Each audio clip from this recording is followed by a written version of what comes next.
Hello everyone, good morning. আবার চলে আসলাম mini blog নিয়ে তোমাদের মাঝে। দেখতে থাকো আমার ব্লগটা। ছোটো মোটো, বেশি বড় সড়ো করবো না আমি ব্লগ। এই যে স্নান টান করে ফেলে ক্রিমটা নিয়ে নিচ্ছি আমি। অলরেডি ভাতের জন্য তাড়াতাড়ি লাগিয়ে দিয়েছি, কারণ দিদি এসেছে, ভাইগনা এসেছে, ছোটো ভাইগনা রান্না করতে লাগে, ভাত খাবে, বসিয়ে দিলাম। কটা বাজে? তখন বাজছিল 11টার দিকে দিদি চলে আসছে। এই সামনে এখন বসে আছে অলরেডি। আমি এই তো স্নান টান করে ঠোরে চুল ঠিকঠাক করছি। क्या हुआ बबुआ?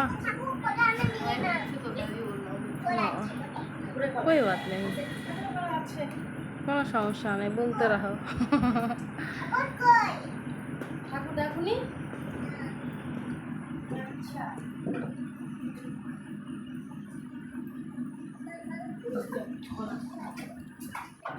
দেখতেই পাচ্ছো আমি যখন সিঁদুর টিঁদুর পরবো, পরে ঠরে রিল্যাক্স মতো যাবো, করবো। কি হয়েছে? দেখছো এখন খোঁজাখুঁজি হয়ে গেছে, এখন পরবো আমি সিঁদুর। তারপর চিরুনিটাকে করে নিই, তারপরে সিঁদুর টিঁদুর। জাস্ট আমার চুল তো হাতি দেওয়া যায় না, একদম জটে জট হয়ে আছে। আমি এর জন্য চিরুনিই করি না, সবসময় চুল টুল ইউজই করি না, চিরুনি বেশিরভাগ। জাস্ট খালি সিঁথিটা করার জন্য ওইটুকুই আমার যা আছে সেটুকুই করে নিই। আর আমার ফোনটাতে ভিডিও হচ্ছেই না, কারণ বহুত সমস্যা দিচ্ছে।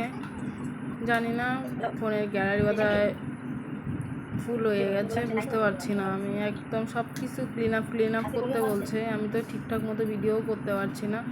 ইনস্টাগ্রামতেও হচ্ছে না, ফেসবুকেও হচ্ছে না, ইউটিউবেও হচ্ছে না। এই যে দেখো সিঁদুর টিঁদুর পড়া হয়ে গেল, চুলের মধ্যে কাটা লাগিয়ে ফেললাম। আমি এখন কি করছি, কি যে খোঁজাখুঁজি করছি আমি নিজেও জানি না গাইস। ও সিঁদুরটা এখন শাখার মধ্যে নিচ্ছি, নিয়ে ঠিক একটু প্রণাম করব হালকা পাতলা। যাই হোক, তারপরে চলে আসলাম বাইরে দিদির সাথে। এই যে দিদি চলে গেল, বলছে তুই ভয়েস কর, তুই ভিডিওটা কর, তারপরে আসছি। এই তো আমি অলরেডি বের হয়ে গেলাম, তাই ভালো থেকো, সুস্থ থেকো, টাটা, লাইক করো, বাই।